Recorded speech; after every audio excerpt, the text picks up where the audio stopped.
আপনাদের বলবো বিনায়ক চতুর্থীতে গতিপথ পরিবর্তন করেছে বৃহস্পতি, আর তাতে ভাগ্য খুলবে 3টি রাশির জীবনে। এবার শুধু টাকা আর শান্তি, সেই ব্যাপারেই বলবো।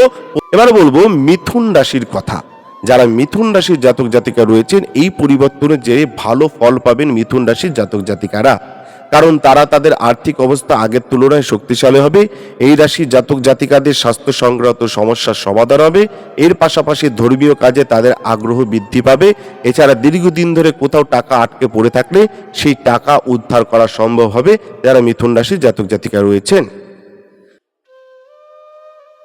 অর্থনৈতিক সমস্যায় ভুগছেন, ব্যবসায়িক সমস্যায় ভুগছেন, চাকরির সমস্যায় ভুগছেন, বাড়িতে অশান্তি লেগেই রয়েছে, বাড়িতে সুখ শান্তি নেই, আপনার শত্রু বৃদ্ধি হচ্ছে, শত্রুরা আপনার ক্ষতি করার চেষ্টা করছে, এইরকম যদি কোনো সমস্যায় ভোগেন, অবশ্যই আপনারা কিন্তু বা ব্যক্তিগত যে কোনো সমস্যায় আপনারা আমাদের ফোন নাম্বারে ফোন করতে পারেন।